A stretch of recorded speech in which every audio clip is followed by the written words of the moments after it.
Sekarang baru saja kita mendengar, baru kemarin ada keputusan DPR Undang-Undang Cipta Karya, Cilaka namanya, disingkat Cilaka. Itu jelas tidak seimbang.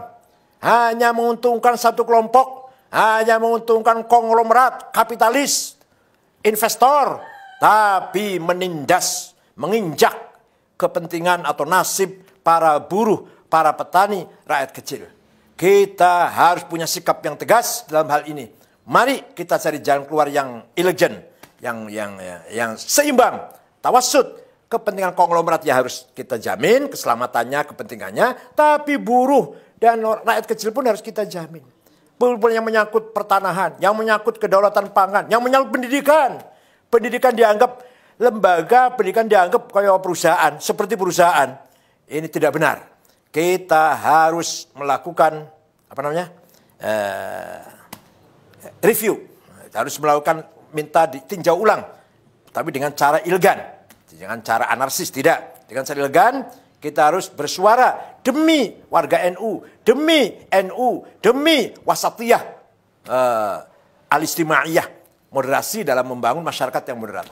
Tidak boleh mengorbankan rakyat kecil. Undang-Undang Dasar 45 yang masih jauh panggang dari api, apa istilahnya gitu ya, jauh panggang dari api, yang masih jauh dari implementasi. Undang-Undang Dasar 45 nomor 33 itu hanya tulisan di atas kertas. Hanya tulisan hitam di atas kertas putih itu.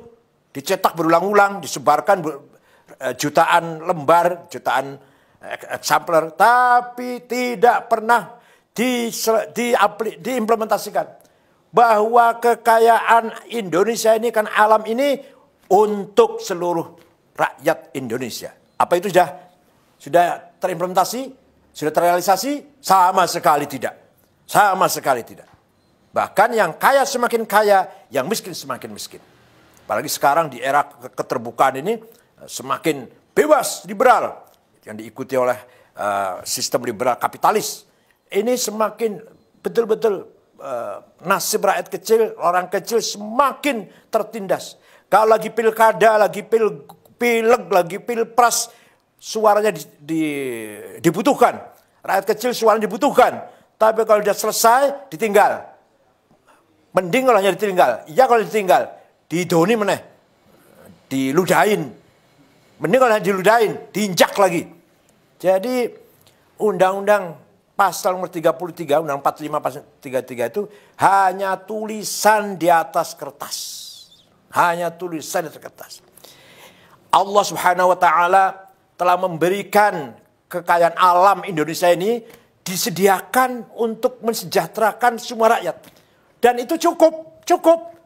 260 juta orang ini cukup sejahtera kalau betul-betul dikelola dengan adil, dengan merata.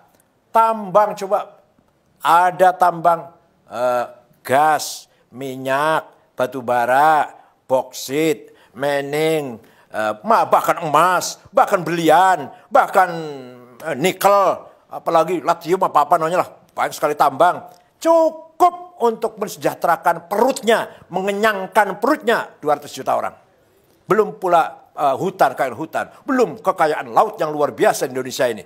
Bukan hanya ikan, tapi juga hal-hal yang berharga yang ada dalam laut kita, harga yang sangat bernilai. Itu semua hanya menguntungkan segelintir orang, menguntungkan segelintir jumlah orang. Bayangkan, katanya, saya ini belum membuktikan, katanya kekayaan orang 4 konglomerat sama dengan 100 juta rakyat. Ya ini kan, kalau ya benar ini, innalillahi wa inna ilaihi raji'un. Coba kita lihat orang kaya orang 50 konglomerat yang kaya ini. Apa ada orang NU? Satu pun tidak ada. Ini berarti kan tidak ada pemerataan sama sekali.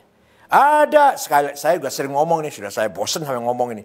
Ada pengusaha yang menguasai 5 juta hektar. Tapi warga NU di desa 1 meter aja, 1 jengkal aja nggak punya. Para petani kita. Ini jelas sekali tidak membangun keseimbangan. Saya tidak anti konglomerat. Tapi konglomerat harus melakukan reformasi cara berpikir. Harus menjadikan kelas menengah dijadikan mitra. Bukan dijadikan bawahannya. Kelas menengah harus menganggap mitra bagi kelas kecil. Kelas kecil harus merangkul buruh tani, rakyat kecil. Fuqara wal masakin, syagholin, ummal, buruh kecil. Itu harus selalu bergandengan tangan. Tidak boleh konglomerat menganggap kelas menengah itu bawahannya atau sapi perahannya. Kelas menengah menganggap kelas kecil perak sapi perahannya, bawahannya, dan kelas kecil jauh dari fuqara wal masakin, tidak boleh. Oleh karena itu sekali lagi saya mengharapkan NU nanti bersikap menyikapi undang-undang yang baru saja diketok kemarin ini dengan kritik, dengan sikap kritis, tapi elegan. Tidak boleh menggunakan cara-cara anarkis, tidak ada gunanya itu.